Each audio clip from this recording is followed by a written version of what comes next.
Me da mucho gusto poder saludarles.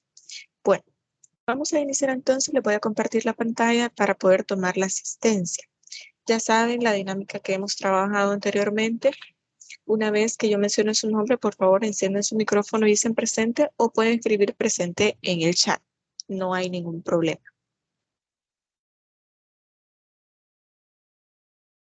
Okay.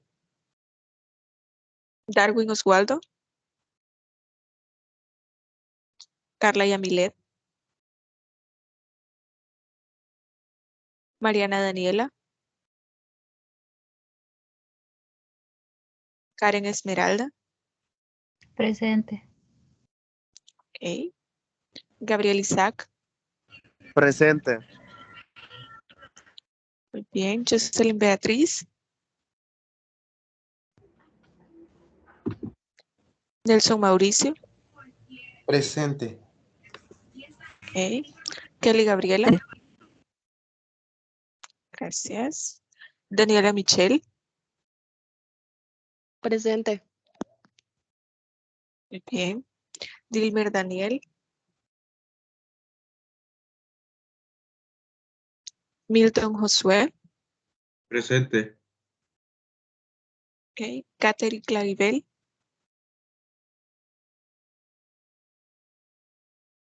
Celeste Rubí. Alessandra Belén. Presente. Muy bien. Ok. Alguien me está diciendo por aquí en el chat que no se escucha. Les pregunto a ustedes, ¿escuchan bien? Sí, se escucha. Sí.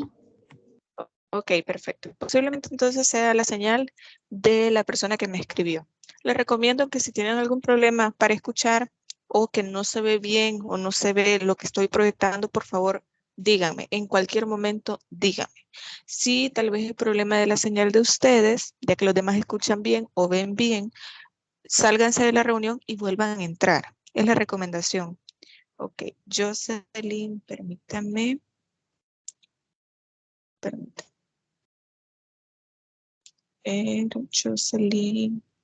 ¿Sus apellidos, Jocelyn? Ah, ok, Jocelyn Beatriz, ya la encontré.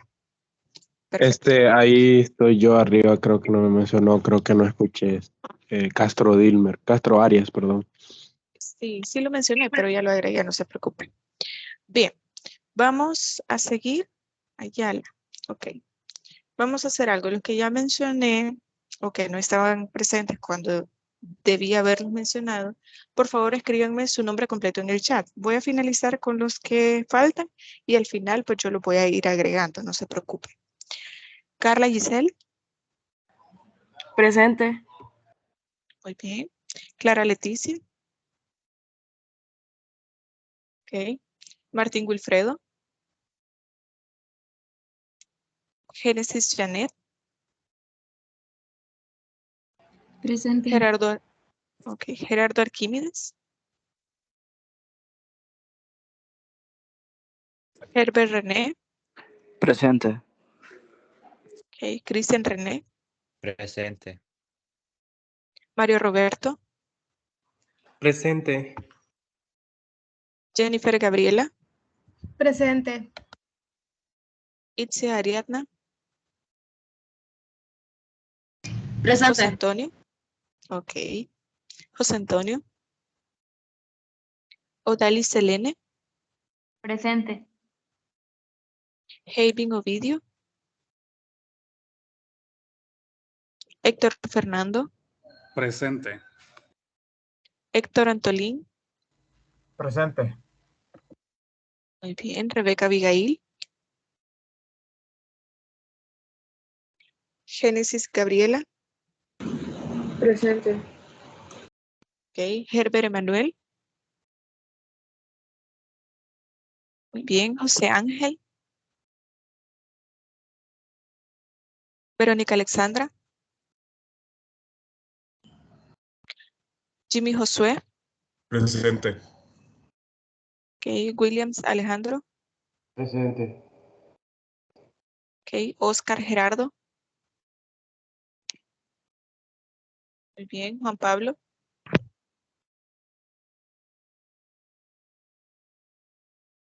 Derek Gianni. Luis Ernesto. Walter Perdón, Adonis. Derek Gianni, presente, perdón por haber dado. Ok, no hay problema. Me quedé en Walter Adonis. Presente. Ok, no hay problema. Alguien más también me dijo presente, pero casi no se le escuchaba. ¿Hola? Ok, bueno. Lexis Valeria. Presente. William Isaac. Álvaro Urdes. Presente. Dalia Marcela. Presente. Isela Angivet. Presente. Tatiana Galilea. Presente. Ok, Víctor David. Presente. Daniela Nicole. Gabriela Lisbeth. Cindy Vanessa. Presente. Ok, perfecto, ya las agregué a las dos. Melissa Ariday.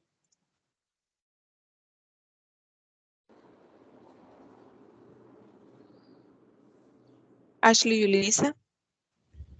Presente. Katie Eneidi. Presente. Marcela Alejandra. Presente. Ok, aquí me he puesto Celeste Claros, permítanme. Claros. Buenos días, yo no escuché mi Buenos nombre. días. ¿Sus apellidos? Yo no escuché. ¿Perdón? Batres Quintanilla. Batres. Batres Quintanilla. Ya le agregué, no se preocupe.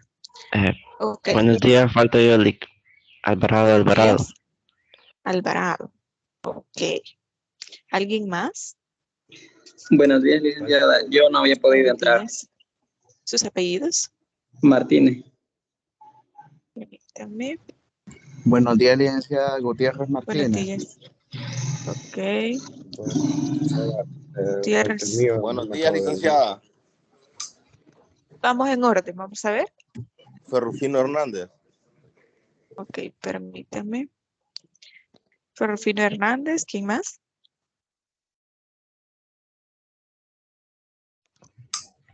Yo, licenciada Franco González. Ok, Franco González. Bien, ¿alguien más? Bien. Buenos días. Heibin Hernández, licenciada.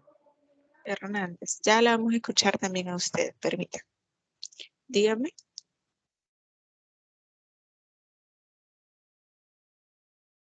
Creo que había otra muchacha que no.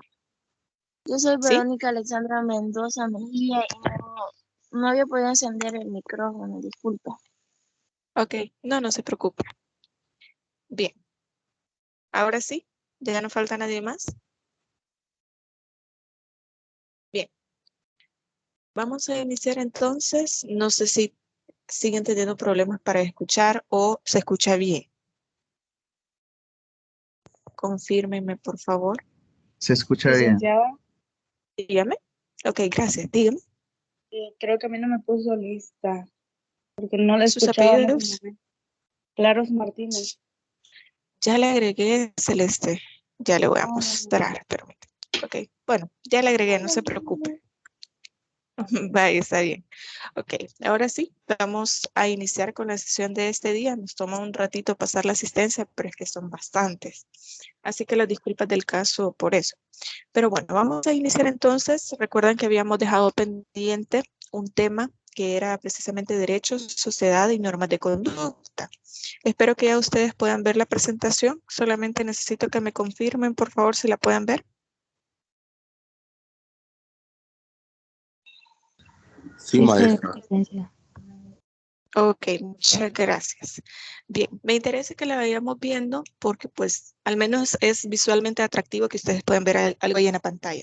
Por eso le hago las diapositivas y les recuerdo nada más que básicamente lo que yo les coloco en las presentaciones es exactamente lo mismo que ustedes tienen en el contenido que aparece en formato Word. Así que no es necesario que yo les suba las diapositivas porque es exactamente lo mismo. Lo que sucede es que siento que para una clase virtual no es atractivo proyectar un Word. Entonces nada más les hago la presentación para que ustedes pues al menos ver el dibujito, ver alguna imagen más, que no sea solamente un documento en blanco, pues puede ser más atractivo para ustedes. Pero bueno, entonces vamos a terminar de desarrollar pues el contenido que tenemos para este día y lo voy a poner a trabajar un ratito nada más, tal vez unos 10, 15 minutos nada más, porque necesito que vamos a vincular pues el derecho con otras ciencias sociales. ¿Para qué nos va a servir esto? Hay que entender que el derecho, pues ya lo habíamos hablado en la clase anterior, se relaciona con diferentes ámbitos o aspectos de la sociedad. Y hay que ver también el derecho como una ciencia. Y como tal es una ciencia social, como lo es, por ejemplo, la sociología, la filosofía, las ciencias políticas y otras ciencias sociales más. Entonces, nosotros apenas habíamos visto la interrelación entre el derecho con la sociedad y habíamos hablado de que no podemos vivir sin sociedad. Es más, les pido a ustedes que hagan un ejercicio después de que finalice la clase y pónganse a pensar si hay algún espacio en el que ustedes vivan, en el que ustedes se desenvuelvan, que no esté regido por alguna norma, por el derecho. Por más que ustedes me digan, mire, licenciada, pero mi vida personal no la regula el derecho. Piénsenlo de nuevo. Aún si usted elige quién es su pareja, si usted, por ejemplo, tiene una familia, las relaciones familiares, por mucho que sea algo íntimo de su hogar, están regidas por un código y es el código de familia. Su economía, todo lo que tiene que ver con el fisco, pagar impuestos, no es algo que no esté, que sea ajeno al derecho. Por lo tanto, si ustedes piensan en un aspecto que no esté regido por el derecho, va a ser muy difícil que lo puedan encontrar. Así como ustedes me preguntaban en la clase pasada, que les habían puesto como tarea, poder pues definir qué no es derecho. Así les digo yo a ustedes, que no está regido por el derecho. Y esa es la pregunta que les voy a dejar ahí para que ustedes la vayan pensando y la próxima clase pues vamos a discutir un poco sobre eso. Porque el día de hoy me interesa que podamos sí relacionar lo que sí es derecho con otras esferas de la sociedad. Y habíamos mencionado entonces que pues hay subsistemas sociales que son económicos, políticos, culturales, no son precisamente, algunas de ellas ciencias sociales, pero sí se relaciona con muchas de ellas. Por ejemplo, hablamos del derecho y la economía. En este sentido, el derecho pues tiene un papel muy importante respecto de la economía, no solo a gran escala, que es la economía del Estado, sino también en una escala mucho más pequeña, que es la economía de cada uno de nosotros. Así, por ejemplo, dentro de la Constitución podemos ver que ahí había algo que se llamaba reforma agraria. No sé si ustedes vieron eso en bachillerato, seguramente sí. Que esta fue una situación en la que muchas personas que eran terratenientes, que tenían pues una gran cantidad de terreno y que pues ya El Salvador estaba dividido casi que por 14 familias y por lo tanto pues habían grandes extensiones de terreno que las tenía o que era dueño una sola persona o una sola familia. Entonces con esta idea de la reforma agraria lo que se trató es de hacer una limitación al patrimonio de las personas para ser justos, para este ideal de justicia, de equidad, de oportunidades para otras personas y limitar la cantidad de terreno que podían tener estas mismas. ¿Qué significaba esto? Que muchas veces les pongo este contexto para que se pueda entender un poco mejor la idea de cómo el derecho limita la economía. En este caso, pues significa que, por ejemplo, tenemos que una familia podría tener una cantidad bastante significativa de terreno en el cual podría sembrar, podría tener, no sé, una hacienda de la cual se podría estar lucrando y el hecho de deshacerse, o más bien que se le limitara la cantidad de terreno del que podía disponer, significaba pues una afectación a su patrimonio, es decir, a su economía. Entonces, a grandes rasgos, eso nosotros podemos ver como un gran ejemplo histórico de lo que implica que el derecho pueda regir la economía. no solo como una ciencia, sino también como algo que se puede, que puede impactar, perdón, en la vida de cada uno de nosotros día a día. Les pongo otro ejemplo. De cierta manera, pues el derecho de manera directa o indirecta puede llegar a afectar nuestra economía. Imagínense ustedes si usted tiene un vehículo, si usted tiene un carro y de pronto le dice, mire, mañana va a subir el precio de la gasolina y por lo tanto, esto significa que de su patrimonio, de su dinero, va a tener que poner un poquito más para la gasolina, tal vez también la canasta básica está un poco más cara, pero eso también lo regula el Ministerio de Economía. Es decir, el derecho también tiene que ver con la economía de las personas, con la economía del Estado. Y así les puedo poner muchos más ejemplos que ustedes van a ver en una materia que se llama Finanzas y Tributos, me parece. Entonces, esto ustedes lo van a ver cómo es la afectación directa del derecho a la economía, no solo del Estado, sino de cada uno de nosotros. Por eso les digo, aunque usted vaya y compre una blusa, compre unos zapatos, compre comida, etcétera, siempre está el derecho ahí normando algo en específico, ya sea en un impuesto, ya sea a través de un subsidio que se le está dando a esta persona, etcétera. Entonces, de alguna manera, siempre hay una afectación hacia la economía de cada una de las personas.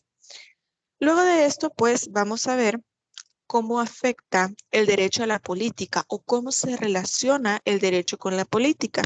Recuerdo que el primer día, cuando ustedes estaban presentando, una o dos personas por ahí habían dicho que la política les parecía muy interesante. Así que este es el momento en el que pueden intervenir, en el que pueden decir, mire, a mí me parece que la política y el derecho se relacionan de esta manera. Recuerden que pueden participar en cualquier momento de la sesión. Pero bien, ¿de qué forma se va a relacionar el derecho con la política? Es sumamente relevante. Vamos a comenzar primero, y les voy a dejar que ustedes puedan participar, para que me digan cómo creen ustedes que se relaciona el derecho con la política. Vamos a ver si alguien quiere participar. Bueno, buenos días, licenciada.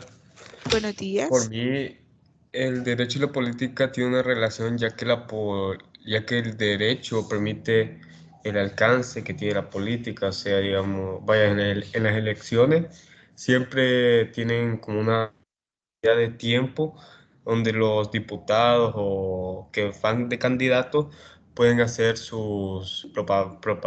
esa campaña política. Y pues eso está establecido. También esto puede decir que establece fines y metas con, con lo que se quiere alcanzar, porque sabemos que la política es una forma como de gobernar, porque cada partido tiene su política. Y pues el derecho es como que los mantiene al margen de cada una de las situaciones que pueden llegar o a las que están permitidos ellos hacer en ese periodo. O también en la asamblea, podemos decirlo, que los diputados tienen también normas. Pues yo creo que por eso hay una relación entre ellos muy distante, ya que también está lo de las leyes, que por la política definen quién se definen las leyes. Ok, muchas gracias. Y fíjense, son elementos sumamente importantes los que el compañero ha mencionado. O sea, el derecho sí está normando la política de muchas maneras. Pero vamos a ver, ¿alguien más quería participar?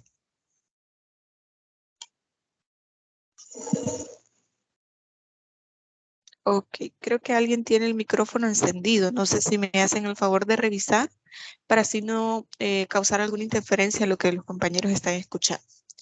Pero bien, nos mencionaba el compañero varios elementos sumamente importantes. El hecho de poder establecer fines, de tener metas, de poder ofrecer en una campaña política a las personas que van a ser los votantes, ofrecerles específicamente pues una propuesta que pueda ser real, que pueda ser tangible y que pueda conectar con las personas. Pero todo esto dentro de los límites del derecho. Por ejemplo, un diputado o una diputada no puede decir, miren, yo voy a cambiar El Salvador porque ahora ya no van a pagar impuestos, porque ahora ustedes van a hacer lo que ustedes quieran. Estoy siendo muy extremista para que se pueda entender el ejemplo. A lo que quiero llegar es que hay limitantes que nos da el derecho. Por ejemplo, ¿cuál es la función que tienen los diputados? Son parte de la Asamblea Legislativa, son parte del órgano legislativo que es el encargado de crear leyes, de crearlas, modificarlas y derogarlas. Eso más o menos ya se los expliqué, pero también lo vamos a ver más adelante, cómo se crean las leyes. A lo que quiero llegar con esto es que las pueden crear solamente porque hoy se me ocurrió una ley para X cosa, entonces ya ahora voy a hacer que los otros diputados también voten por ella y se cree esta ley. No funciona así. Debe ser un proyecto que ellos le llaman, de hecho, anteproyecto de ley. Se entrega esta pieza de correspondencia, se lleva al pleno. Primero se discute en una comisión, luego se lleva al pleno, la discuten, votan por ella, después se la pasan al presidente de la República para que él pueda dar su venia en caso de que le parezca bien, y después de eso, pues ya podemos decir, después de que se publica la ley, que ya existe esta ley. Entonces, hay un marco legal al cual se tienen que apegar todas las personas que pues son parte de la política, llámense diputados, diputadas, alcaldes, alcaldesas, candidatos a la presidencia, todas las personas que forman parte de la política. Es más, dentro de cada uno de los partidos políticos hay estatutos. Tienen una filosofía que debe respaldar este partido político. Y precisamente yo les mencionaba un caso, yo les explicaba cuál es la razón por la cual una persona que pues no tenga o no está afiliada a un partido político no puede ser candidato a la presidencia de la República. Y de hecho, ese fue un caso que sucedió aquí en El Salvador, ya ustedes recordarán, más o menos tendrán idea. Entonces, ¿qué es lo que sucede acá? Esto es un tema histórico en el que la Constitución de 1983, que es la que tenemos vigente en la actualidad, se colocó ahí que es necesario que para ser candidato a la presidencia de la República es necesario estar afiliado a un partido político. La razón es histórica porque esta Constitución se dio en el contexto del conflicto armado de nuestro país y por lo tanto lo que se buscaba era evitar que algún grupo beligerante, que alguna persona con alguna intención que no estuviera, digamos, fundamentada, pudiera acceder a ser presidente de la República. Entonces, ¿qué es lo que se busca ahora? Que haya un partido político que lo respalde, es decir, que haya una ideología que la gente conozca, que la gente ya tenga una idea de qué es lo que ha hecho este partido y por lo tanto a través de eso tenga una idea de qué es lo que va a hacer esta persona. Pero todo esto, de hecho, hay una ley de partidos políticos, hay estatutos para los partidos políticos y ahí es cómo influye el derecho. Imagínense que solo para la candidatura ya hay una norma para esto. ¿Reglamentos internos, licenciada? También tienen reglamentos internos. Es más, ellos pues tienen reglamentos internos para su partido, pero también hay reglamentos para todos los partidos políticos. Y estas son cosas que ustedes van a ver seguramente en la materia de teoría del poder y el Estado, si es que no la están viendo ya, que creo que me parece que sí. Entonces, en este caso, la política es sumamente interesante porque es el hecho de cómo gobernar. De hecho, pues la política tiene que ver con eso, cómo gobernar. En la antigua Grecia le decían el arte de saber gobernar. Pero para saber gobernar es necesario apegarse a la ley. ¿No han escuchado eso de que en la juramentación del presidente dice que él jura cumplir y hacer cumplir la Constitución de la República? Esto significa que no solo él o ella se van a pegar a lo que establece el reglamento de nuestro país, en este caso la Constitución, porque pues ya vamos a ver qué es la Constitución, en qué consiste y por qué es tan importante para nuestro ordenamiento jurídico, porque ese tema de ordenamiento jurídico lo vamos a ver más adelante, pero no solo él lo va a cumplir o ella lo va a cumplir, sino también va a hacer que los demás lo cumplan. Entiéndanse, los ministros, las personas que se encuentran a cargo de las instituciones políticas y públicas, sino cada uno de los ciudadanos. Entonces, ahí es donde la política pues está normada por el derecho. Lo queramos o no, siempre hay un parámetro en el cual pues las personas que son candidatas hacia un partido político, a un puesto público o político, siempre hay un parámetro en el que se pueden mover. Hagan de cuenta como si ustedes tuvieran un cuadro. En este cuadro, pues ustedes tienen un marco de, bueno, 4, digamos, lados, y adentro de este cuadro, pues usted puede moverse, puede mover cualquier pieza que usted tenga o puede mover cualquier cosa que usted tenga, pero usted no se puede salir de estos 4 lados. Así es el derecho. Le da la posibilidad de moverse hacia cualquier lado, de hacer cualquier cosa, siempre y cuando sea dentro de estos 4 lados. ¿Qué significa esto en palabras más sencillas? Tenemos la posibilidad de tomar cualquier decisión, de poder hacer cualquier cosa dentro de nuestros derechos, como derecho subjetivo, que lo recordábamos la clase pasada, de yo tengo derecho, yo tengo facultad, yo tengo el permiso para vestirme como yo quiera, para poder estudiar si quiero, si no quiero no lo hago, etcétera. Pero todo esto dentro de un marco. ¿Cuál es ese marco? El respeto a las leyes y el respeto a los derechos de las demás personas. Entonces, así sucede en este caso. Y aquí también en la presentación les colocaba el artículo 1 de la Constitución de la República. Si ustedes lo buscan, se van a dar cuenta que el artículo 1 es como una manifestación de qué es lo que se quiere realizar con esa Constitución. En este caso, se dice que está organizado para la consecución de la justicia, la seguridad jurídica y el bien común.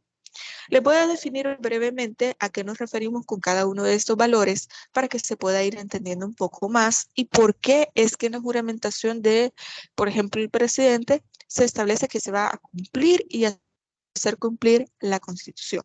En este caso, la justicia, pues ya hemos hablado mucho de ella y hemos dado una definición previa, que es darle a cada uno lo que se merece.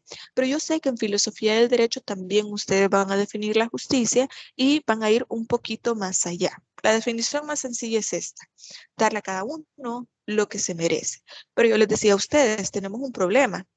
¿Qué es lo que se merece cada uno? ¿Y quién va a determinar qué es lo que se merece cada uno? Entonces, la justicia es básicamente este sentido de que cada una de las personas pueda obtener lo que merece, pero este merecimiento va a ir acorde dependiendo de la situación. Pero esto, como les digo, ustedes lo van a definir en filosofía del derecho. Luego tenemos la seguridad jurídica. Fíjense que es muy común que puede existir una confusión sobre seguridad jurídica, porque la mayoría de personas piensa que es el hecho de yo como ciudadana me siento segura aquí en El Salvador. Yo me siento segura saliendo a la calle, yendo en transporte público. No se trata de eso. Cuando se habla de seguridad pública es una cosa y seguridad jurídica es otra. La seguridad jurídica, como una pequeña definición, es el hecho de que usted sabe, tiene conocimiento de que su comportamiento está dentro de una norma. Es decir, que usted está cumpliendo a cabalidad lo que establece el derecho o no es así. Por ejemplo, imagínense que yo hoy realizo un comportamiento X que no está dentro de la norma.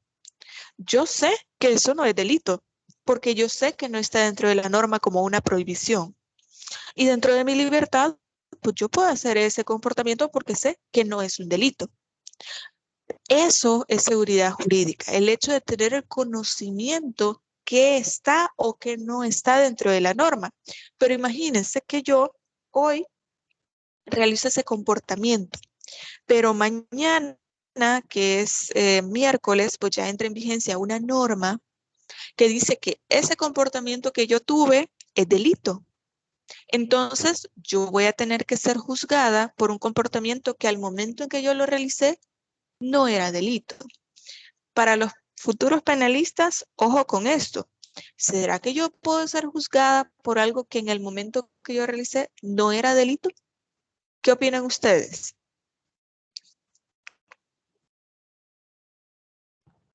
Que no puede ser juzgada porque en el momento que lo hizo no era delito.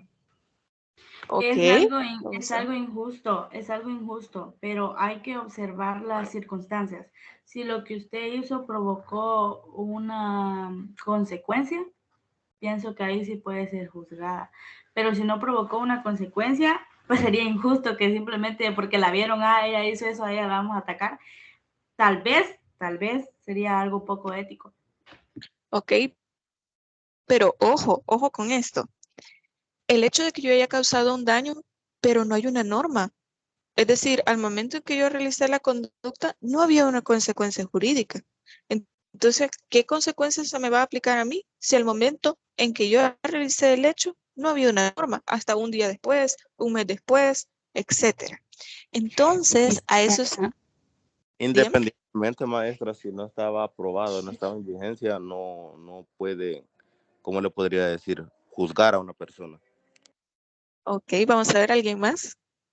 Lo que yo le quería agregar era que cuando, bueno, en mi forma de pensar y en lo que yo también he visto es que cuando una persona hace algo, cuando no está legal, creo que es ahí donde ya se empiezan a buscar que aprueben una ley. Porque, por ejemplo, creo que en México, hablando sobre México, creo que también estaban como peleando una ley sobre una muchacha que era como acosada en los militares.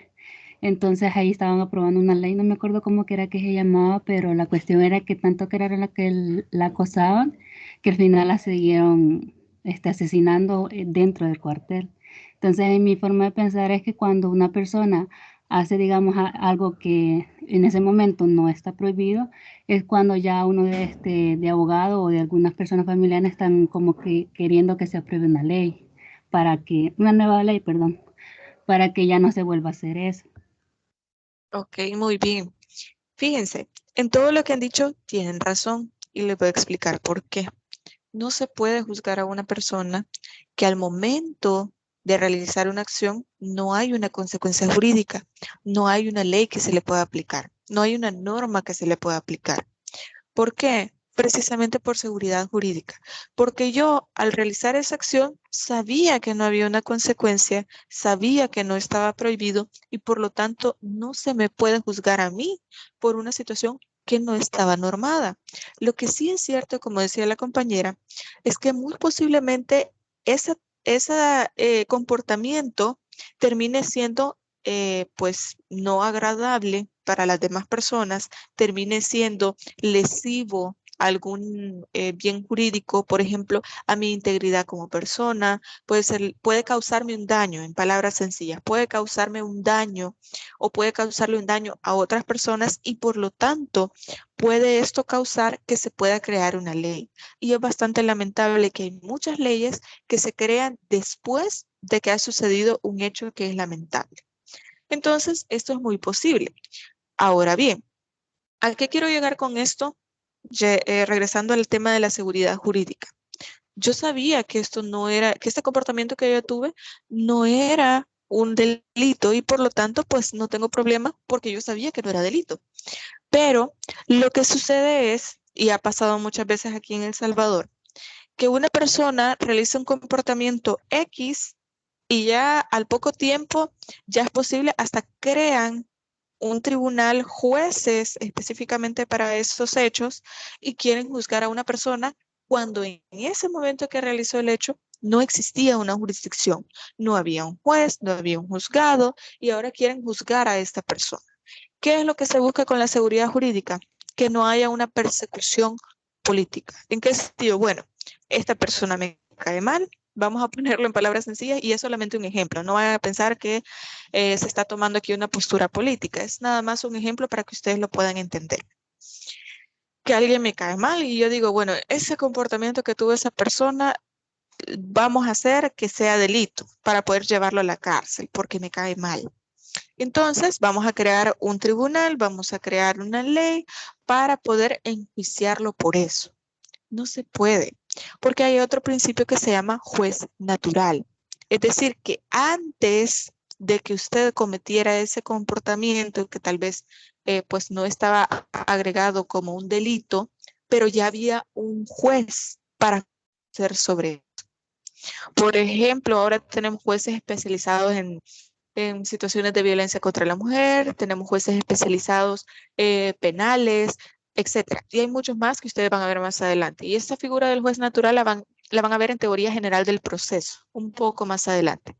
A lo que quiero llegar es que tenemos que entender en esta materia de introducción cuándo se crea una norma y por qué la seguridad jurídica es importante. El hecho de saber que lo que yo estoy haciendo es delito o no es delito.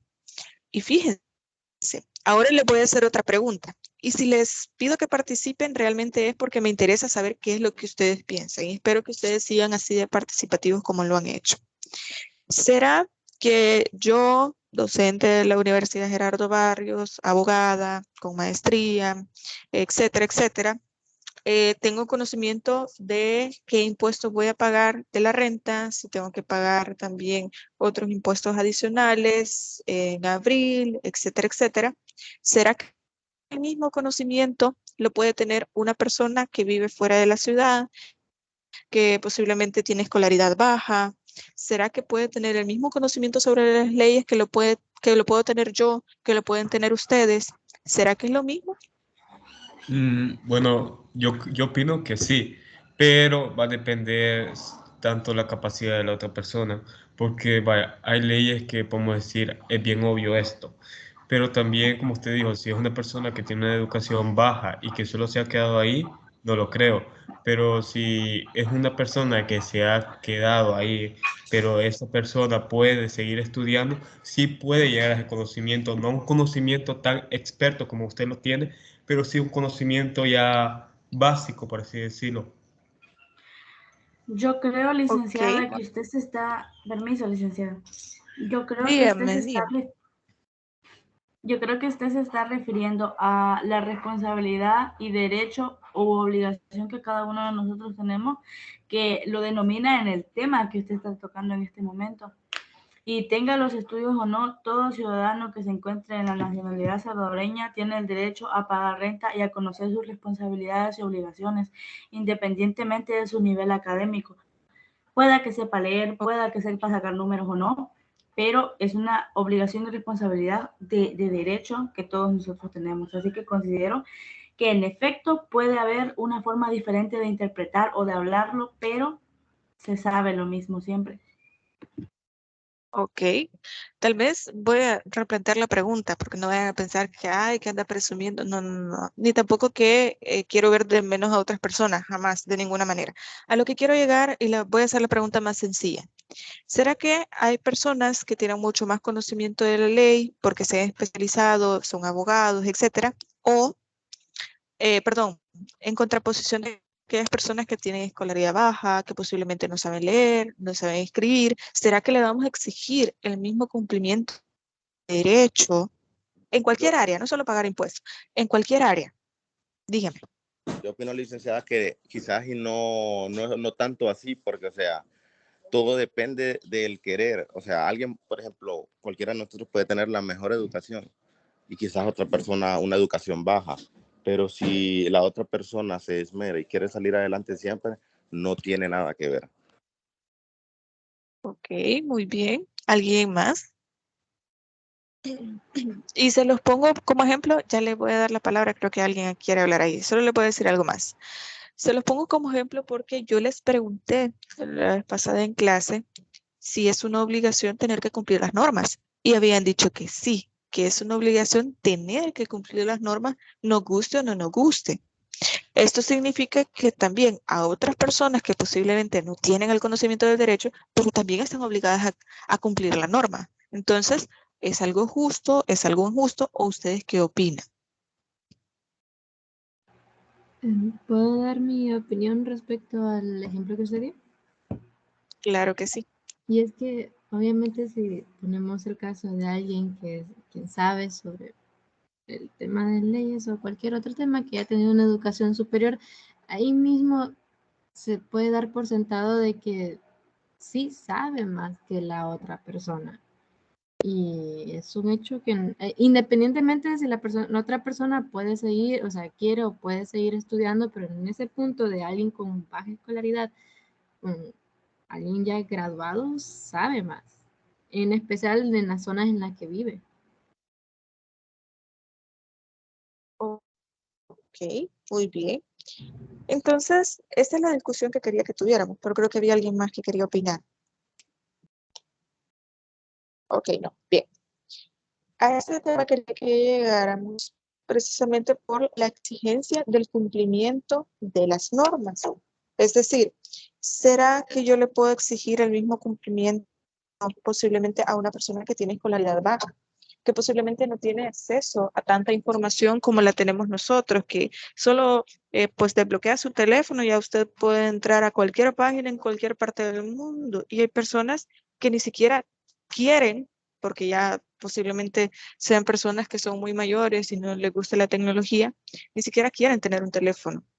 Entonces, el hecho es, y lo que quiero que ustedes vean objetivamente, es que en muchas ocasiones, por mucho que nosotros queramos, la realidad nos dice que hay personas que no saben ni siquiera cuáles son sus propios derechos. Yo recuerdo que en la primera clase presencial, me parece, les preguntaba que cuáles eran sus derechos y ustedes me decían, mire, nosotros tenemos derecho a la educación, a la vida, a la salud, y hay muchos derechos más que eso. Pero la idea no es solamente, pues, digamos, hacer de menos a alguien que no lo sabe. Al contrario, la idea es que ustedes como abogados, cuando salgan, cuando ya estén graduados, se dediquen también a poder hacerle saber a la gente cuáles son los derechos que tiene. Eso es sumamente importante. Y les voy a decir, yo les había mencionado que yo imparto la materia de género y derecho y nosotros hemos hecho varias encuestas en esa materia respecto al conocimiento que tienen sobre los derechos de las mujeres, en este caso en específico. Crean, muy pocas personas conocen cuáles son sus derechos. Imagínense que son derechos de las mujeres, no digamos obligaciones que puedan tener, otros derechos, etc. Entonces creo que es muy importante el hecho de poder establecer esta seguridad jurídica, de poder saber qué normas debemos cumplir, cuáles no se van a cumplir, etc. Y por último, la Constitución menciona el bien común, que creo que hasta su propio nombre pues nos trata de explicar de qué va este valor, esta aspiración que tiene la Constitución. Y es el hecho de que todo lo que haga el Estado salvadoreño es para el bien de todas las personas. Pero posiblemente lo que yo creo que estaría bien para mí, no lo esté para alguien más. Entonces, priorizamos aquello que pueda beneficiar a la mayor cantidad de personas antes que pequeños grupos. Esto siempre dentro de la teoría. Ya en la práctica nosotros podemos cuestionar muchas cosas, pero la idea es generar este bien común para todas las personas en todos los ámbitos de la sociedad. Por ejemplo, en el ámbito económico, que todas las personas puedan acceder a la canasta básica con los salarios que se tienen. En la parte política, que las personas conozcan sus derechos políticos, que puedan votar, que puedan ser candidatos a la política, etc. Y muchos otros elementos más dentro de otras partes de la sociedad. Entonces, yo les mencionaba, ¿el derecho se relaciona con la política? Sí, 100%. Es este marco que yo les decía, estos cuatro lados de los cuales no nos podemos salir ni nosotros como ciudadanos, ni las personas que van a fungir como políticos. En cualquier posición que puedan tener, presidente, alcalde, alcaldesa, diputado, diputada, etcétera, no importa. Pero todos deben cumplir la ley sí o sí. Como les decía, esto es la teoría. Ya en la práctica podemos cuestionar mucho, podemos criticar mucho ciertas acciones que han tenido algunas personas. Pero también, pues, la política establece límites al poder. Y creo que esto también lo establecía el compañero que nos hablaba al principio de la relación entre la política y el derecho, porque, pues, ya lo habíamos hablado, el poder no es absoluto, no debería ser absoluto. Es decir, a la Asamblea Legislativa, por ejemplo, tiene el poder de crear leyes, pero no de aplicarlas, porque este poder lo tiene el órgano judicial. También no puede gobernar porque ese lo tiene el órgano ejecutivo, no tiene el poder absoluto. Y les he colocado esta imagen porque es de los juicios de Nuremberg. No sé si ustedes recuerdan que yo les mencioné esto, que era todo lo que tenía que ver con el holocausto nazi, pues con todo esto que históricamente se dio en Alemania, pero lo que les quiero mencionar con este ejemplo, con esta imagen que está acá, es que básicamente en ese momento los jueces creaban las leyes in situ, o sea, en el momento, para que las personas pudieran ser juzgadas. Y ahí mismo se le aplicaba la ley en específico. Imagínense que el juez actualmente, 2023, aquí en El Salvador, tuviera la posibilidad de que usted le presente un caso y usted ya conoce exactamente la ley que se va a aplicar, los artículos, usted los ha colocado como fundamento para su demanda. Y de pronto el juez diga, no, mira, vamos a crear el artículo 123A, por ejemplo. Y ahí va a decir que esto que hizo esta persona es delito. Entonces ahorita mismo la vamos a crear, la vamos a aplicar y lo vamos a llevar a la cárcel. No se puede, porque eso es la manifestación de un poder absoluto, un poder que no tiene límites y que puede causar arbitrariedades. Por lo tanto, el poder debe limitarse y distribuirse, porque esto es una garantía de que no va a haber algún tipo de arbitrariedad. Es decir, que no va a haber un solo poder con una cantidad limitada de personas que va a poder tomar decisiones solo porque sí. Por eso les decía que tenemos un marco normativo, tenemos ciertas leyes, que lo vamos a ir viendo más adelante, que se van a aplicar. Imagínense cuántas leyes tenemos aquí en El Salvador. Entonces tenemos un marco bastante amplio de qué cosas podemos hacer, qué cosas no podemos hacer, pero eso lo vamos a ir viendo a través del tiempo. La idea es que pues la política es el arte de gobernar, es el arte de decirnos, bueno, tenemos una gotita nada más de poder y cómo la vamos a ejercer, dentro de qué límites la vamos a ejercer, con quién se puede relacionar, si se va a aplicar con la fuerza, si se va a aplicar a través de una norma, qué mecanismos de aplicación se tienen. También cuáles son las situaciones de privilegio que se puedan tener, por ejemplo, el tener un fuero, cómo se va a administrar este fuero, en qué caso se va a aplicar este fuero, dónde puede ser aplicado este fuero, etcétera. Entonces, si va a haber algún tipo de inmunidad por alguna situación o algún hecho que pueda realizar esta persona y en qué ámbito se va a aplicar esta inmunidad. Todo esto son temas que también van a ir viendo un poquito más adelante, sobre todo en teoría del poder y el Estado, en derecho internacional público y otras materias por ahí, pero no me quiero adelantar en eso. Lo que quiero que ustedes vean es que sí o sí, pues el Estado se relaciona con la política. También tenemos la relación del derecho con la cultura. En este caso, por mucho que nosotros no lo creamos, la cultura tiene un gran poder. Y de hecho, la cultura la podemos definir como todo lo que el hombre hace. Es decir, las cosas nosotros tenemos en El Salvador como cultura, puede ser, perdón, puede ser una tradición, puede ser una comida, puede ser un lugar en específico, puede ser algunas ruinas que hay aquí en El Salvador, etc. Mucho de eso hace lo que nosotros somos y eso es cultura. Entonces, ¿por qué se relaciona con el derecho? Porque, por ejemplo, hay normas. Imagínense, por ejemplo, hay unas normas de la Casa de Cultura. Hay normas para las ruinas que tenemos aquí en El Salvador. Hay normas para lo que tiene que ver con la cultura. ¿Por qué? Porque hay que preservarla. Entonces, estas leyes nos sirven para preservarla, para darle también algún tipo de, ¿cómo decirlo?, de conocimiento a toda la población que existe este bien, esta situación, esta comida, esta tradición que es cultura y que se debe preservar, entre muchos otros aspectos. Entonces, lo que se busca es crear esta identidad cultural a través de la ley. Ok. Entonces, lo que nosotros estamos viendo es esta relación del derecho con diferentes elementos. Ya hablamos de la economía, ya hablamos de la política y hablamos de la cultura. Y antes de pasar al siguiente tema, le voy a dar unos 10 minutos más o menos para que puedan realizar pues una relación del derecho con cualquiera de las siguientes ciencias. Si quieren lo pueden anotar y al final pues ustedes me dan su opinión para quienes quieran participar. La relación que tiene el derecho ya sea con la filosofía, con la sociología, con las ciencias políticas, con la historia, con la psicología o con la estadística.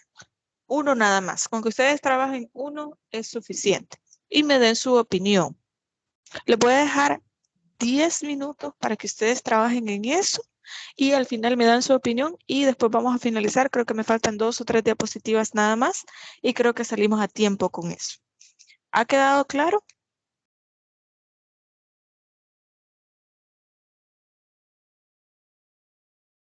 Sí, licenciada. Ok, le voy a repetir nada más las ciencias con las que quiero que relacionen el derecho. Puede ser la filosofía, la sociología, ciencias políticas, historia, psicología o estadística. Solamente una de esas. Y ustedes al final, pues de estos 10 minutos, que sería básicamente a las 8:03, me van a dar su opinión, cómo se relaciona con alguna de estas ciencias y pues después de eso terminamos con lo que nos hace falta de las diapositivas. Así que los dejo en estos 10 minutos y cualquier cosa, pues yo voy a estar aquí todavía, pero pueden hacer cualquier pregunta.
Bien, ya pasaron 10 minutos, así que espero que les haya dado tiempo suficiente para poder trabajar en esa relación entre el derecho y cualquiera de las ciencias que les he mencionado.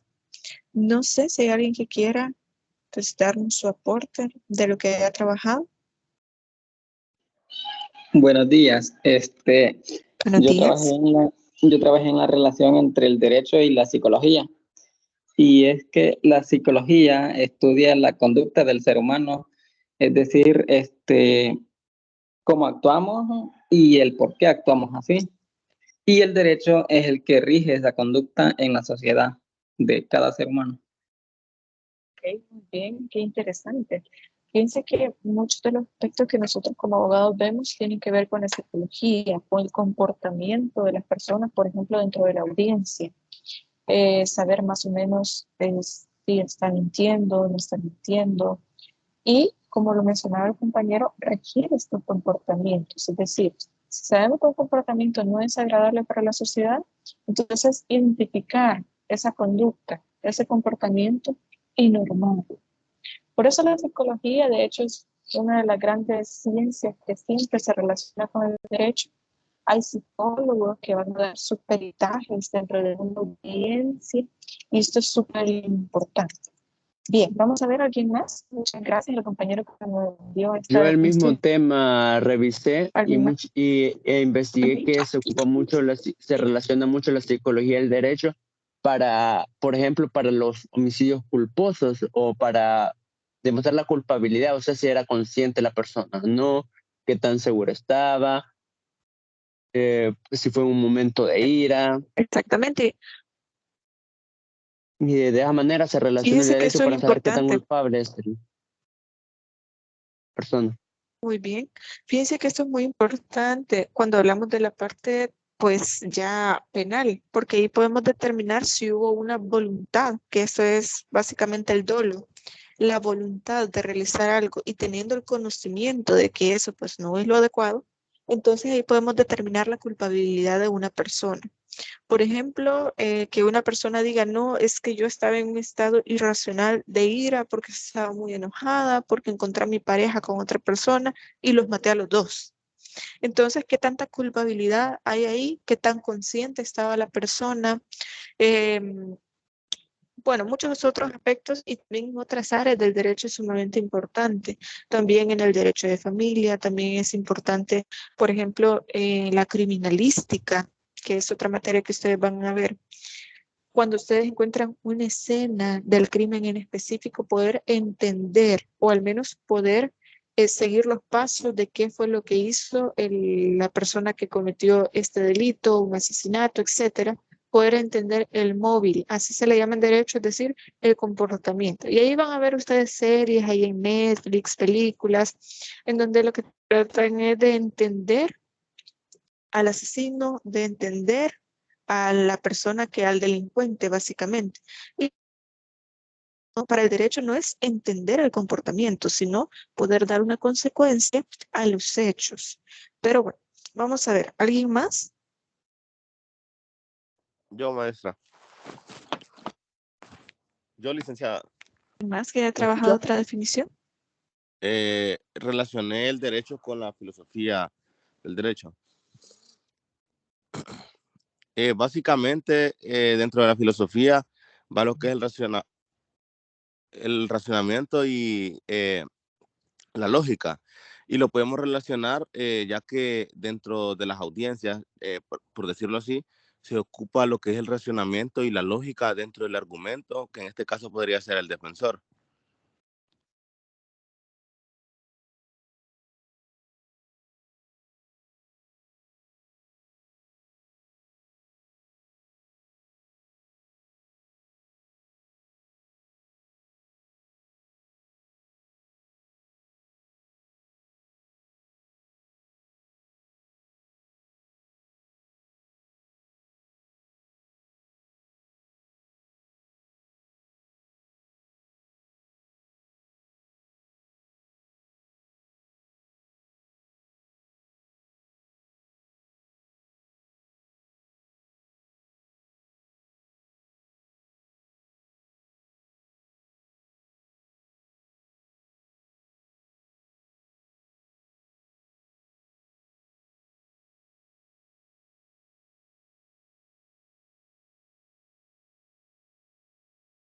Perdón, disculpen, pero se me fue ahí la señal.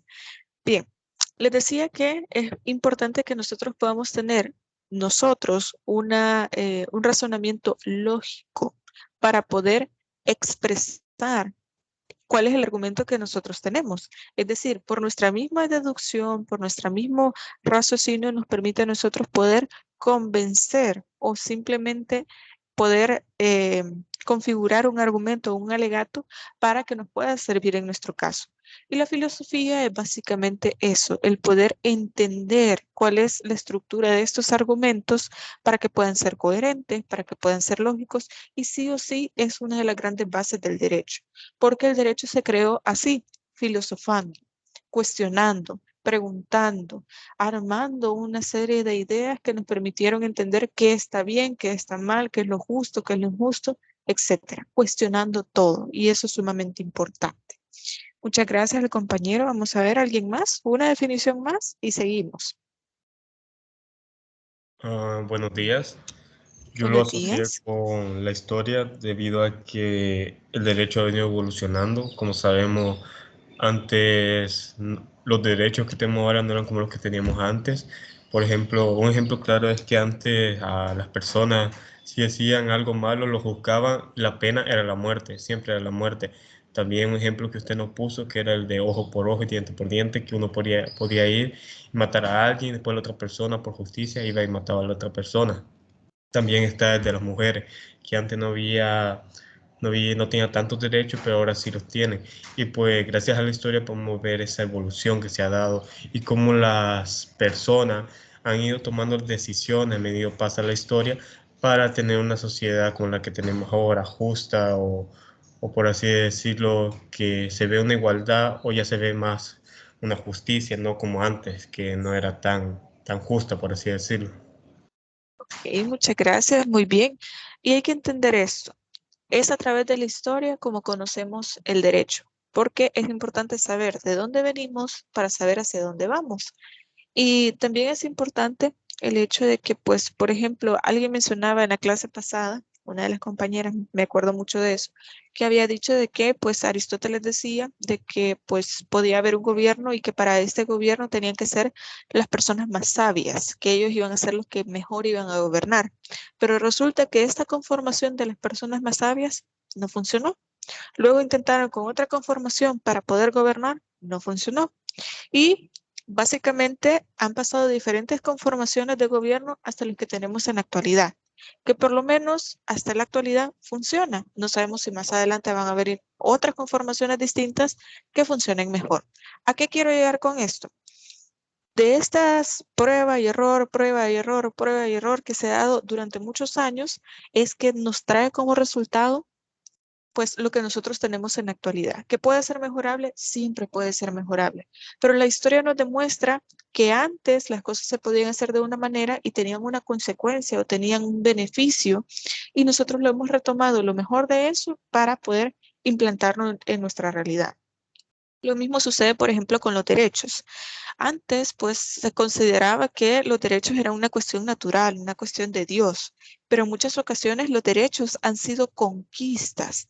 Ahí tienen ustedes, por ejemplo, la Revolución Francesa, que es básicamente la libertad, la equidad y la fraternidad. Esa fue una conquista. Para tener esos tres derechos o esos tres grandes valores de los que se habla, tuvo que haber una conquista y así ha sucedido por mucho tiempo.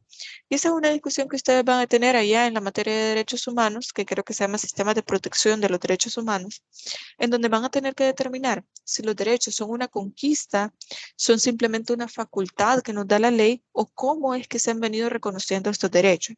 Y yo les mencionaba también en clase que, por ejemplo, nosotros actualmente tenemos derecho al agua. ¿Quién antes pensaba en tener derecho al agua? Derecho al wifi, a tener internet. Tenemos derechos de cuarta generación, que ya son más derechos que tienen que ver con la tecnología, que antes pues ni siquiera se hablaba. Si nos ponemos a pensar, perdón, en unos 80, 100 años atrás, nadie pensaba en derechos a la tecnología porque todavía ni siquiera se había desarrollado de una manera pues tan, no sé, tan importante como se hace ahora. Entonces, la historia sí o sí se relaciona de una manera pues muy importante dentro del derecho. Muchas gracias a los compañeros que han estado participando y pues nos quedaba ahí nada más sociología, ciencias políticas y la estadística, que también son ciencias muy importantes. Y a pesar de que la estadística no es una ciencia social como tal, pero también nos sirve como, por ejemplo, para los censos demográficos, para saber cuántos diputados van a tener que haber por cada departamento, para saber qué políticas van a tener más incidencias por la cantidad de personas, para poder llevar indicadores, estadísticas del impacto que puede tener una ley en nuestro país, para poder ver el tema de las votaciones, los censos, etc. Y esto repercute en el derecho sí o sí. Pero bien, retomando entonces donde nos habíamos quedado, otro tema que también debemos hablar ahora es el análisis funcional del derecho. Básicamente, ¿para qué sirve el derecho? ¿Cuál es la función que tiene el derecho? Y para esto, pues tenemos tres aspectos importantes de los cuales partíamos, que era la economía, la política y la cultura, como funciones dentro de la sociedad, pero pues se resumen de la siguiente forma. Tenemos la integración, el tratamiento de conflictos, la orientación de comportamientos, la legitimación del poder, la distribución de valores, el hecho de poder, que la ley o el derecho puede educar, puede reprimir y puede promover ciertos comportamientos. Y fíjense cómo el derecho, siendo algo tan difícil de definir, puede tener tantas funciones, que básicamente pues nos puede decir qué sí podemos hacer, qué no podemos hacer, podemos resolver conflictos a través del derecho, podemos orientar nuestro comportamiento a través del derecho, podemos distribuir valores a través del derecho, y hay tantas funciones que se derivan del derecho a pesar de que es difícil de definir. Por eso, este análisis funcional lo que nos trae pues como una elección es el hecho de que pues el derecho está en nuestra vida aunque nosotros no nos demos cuenta. Por eso les decía, en el tratamiento de conflictos, pues bueno, imagínense que pues ustedes o sus papás, no sé, tienen una propiedad y la quieren vender, pero resulta que el vecino ha colocado el cerco de su propiedad adentro de la propiedad que tienen sus papás. Y entonces, al momento en que quieren cercarla a ustedes para poder venderla, él dice, no, es que esto es parte de mi propiedad. Y ustedes saben que no es así. Entonces tienen que resolver ese conflicto. Eso para que vean un conflicto fuera del derecho penal, fuera del derecho de familia, para que vean un conflicto de carácter civil. Y de pronto ustedes quieren vender esa propiedad, pero no pueden porque la persona le ha metido ahí el cerco, el muro o cualquier pues división que quiera haber hecho esta persona, y no le permite a usted que pueda poner el cerco o un muro en donde corresponde según sus escrituras. Entonces, ¿hay una forma de poder resolverlo? Sí. ¿Hay una norma para eso? Sí. Entonces podemos auxiliarnos del derecho para poder resolver ese conflicto en específico. ¿Orienta nuestro comportamiento? Claro que sí, y ya lo hemos hablado. Porque yo les decía, yo no puedo ir donde una de sus compañeras y ver que él tiene el teléfono más nuevo y decir, bueno, me lo voy a llevar, porque yo no lo tengo, porque está bonito, porque yo lo quiero. Yo ya sé que ese comportamiento es hurto, es un delito. Entonces yo no voy a realizar un comportamiento que es indeseado o que es desagradable para la sociedad y que además de eso tiene una consecuencia jurídica. Entonces eso me sirve a mí para saber que no lo debo hacer. También legitima el poder porque básicamente, pues ya lo hemos hablado, el artículo 86 de la Constitución establece que pues el poder reside o emana en el pueblo, y el pueblo somos todos.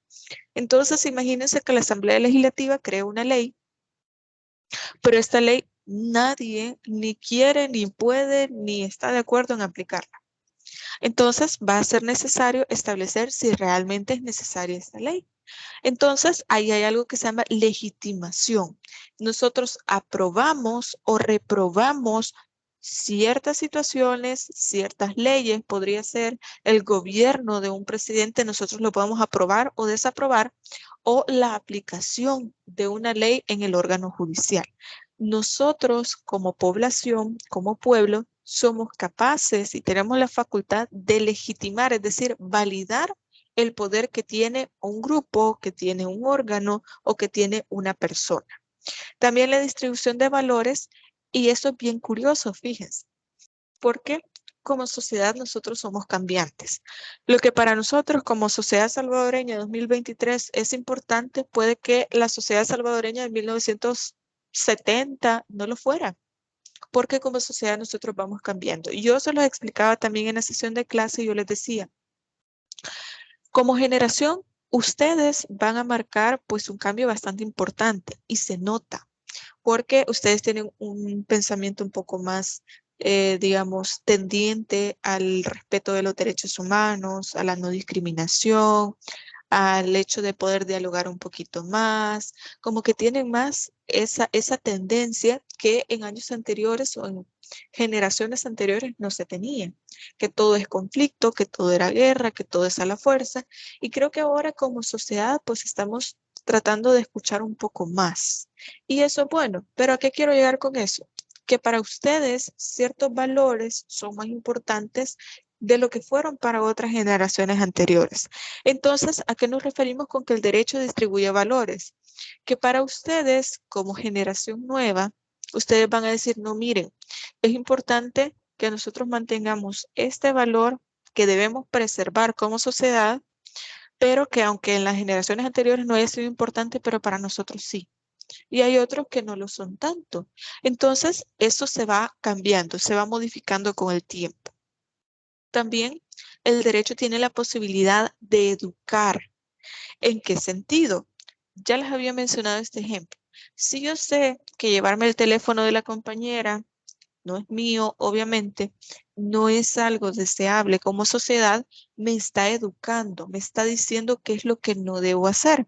Y de hecho, en derecho de ejecución de la pena, ustedes van a ver que aún las penas de privación de libertad tienen una finalidad de educación. ¿En qué sentido?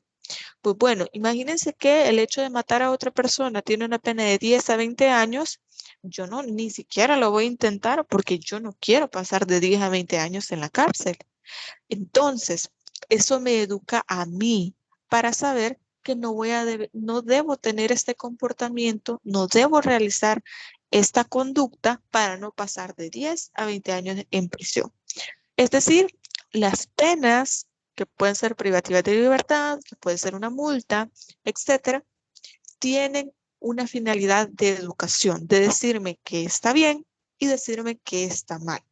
También en este orden de ideas también reprime aquellos comportamientos que no son deseables, que no queremos como sociedad, que nos parece que los debemos rechazar porque naturalmente no es algo que deberíamos realizar. Por ejemplo, tenemos el caso de personas que son menores de edad, más ahora que está de moda eso de los sugar daddies y bueno, todas estas ideas. Una persona que tiene 17 años, por ejemplo, con una persona que tiene 40, 45, 50, etcétera. Y tienen una relación. Ustedes lo pueden ver, muy de moda, muy normal, pero ¿saben algo? Eso es delito. ¿Por qué? Porque nosotros como sociedad estamos tratando de poder pues proteger a la niñez y la adolescencia, que la adolescencia llega hasta los 18 años y por eso se convierte después de eso en una persona adulta, es decir, si no se considera como un adolescente. ¿Por qué? Porque no tienen la capacidad, en este caso, según la ley, la capacidad de poder determinar qué es lo que está bien o qué es lo que está mal por sí mismos. Entonces el Estado tiene que reforzar esta protección para estas personas. Por mucho que la persona pueda decir, no, mire, que yo sí quería. El problema es que ahora con la ley Crecer Juntos hay un principio de progresividad de las facultades de la niñez y la adolescencia. Es decir, que a pesar de no tener 18 años, puede tomar ciertas decisiones, pero esta es una conducta delictiva. ¿Por qué? Porque se trata de una persona menor de edad que posiblemente puede tener relaciones sexuales con una persona mucho mayor. Entonces, aquí hay un sentido de protección por el abuso que pueda generarse en estas relaciones. Pero bien, a lo que quiero llegar es que tratamos de reprimir ciertas conductas que como sociedad nosotros no vemos bien, que no son apegadas a estos valores que son importantes para nosotros como sociedad. Y también la promoción de ciertas conductas, el hecho de poder promover la responsabilidad porque usted pague los impuestos, ciertos valores que son agradables como sociedad para que se puedan tratar de ir dando más adelante con las nuevas generaciones.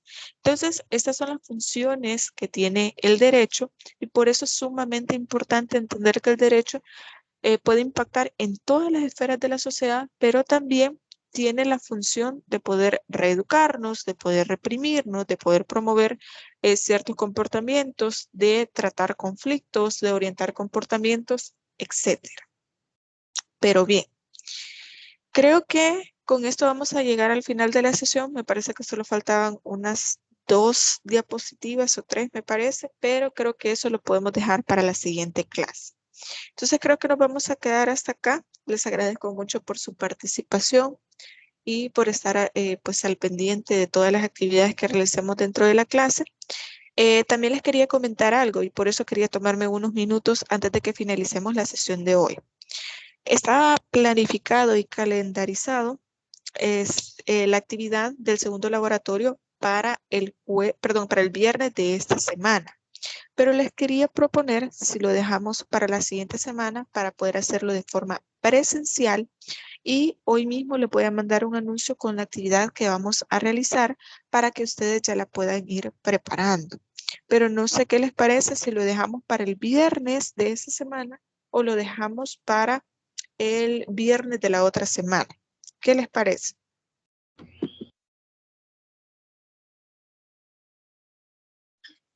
Viernes de la otra semana estaría bien. Ajá, yo Viernes de la diría otra que semana. tal es mejor. Sí, con viernes de la otra semana. Ok, Sí, perfecto. de forma presencial. ¿Perdón? Solo escuché lo último. Ok, bien. Entonces, vamos a trabajar la actividad de manera presencial el día viernes. Se les agradezco ahí por pues avalar esta decisión y yo le voy a mandar ahora el anuncio para explicarles qué es lo que vamos a hacer y cómo se va a trabajar. Porque creo que también pues el hecho de que ustedes trabajen de forma presencial en las clases y que también pueden trabajar las actividades dentro del salón es sumamente importante. No es lo mismo en la manera virtual y pues también sé que a ustedes tal vez lo pueda hacer sentir más cómodo pues trabajarlo de forma presencial. Pero bueno, les voy a explicar eso ya en un anuncio, en un ratito más se lo voy a publicar y cualquier duda o pregunta que tengan, tenemos el foro semanal de consultas o me puede escribir ahí en la plataforma. Con todo el gusto del mundo, pues yo les voy a responder. Así que bueno, nos quedamos hasta acá. Les agradezco mucho por su presencia en esta videoconferencia. Espero que estén muy bien y que pasen feliz día.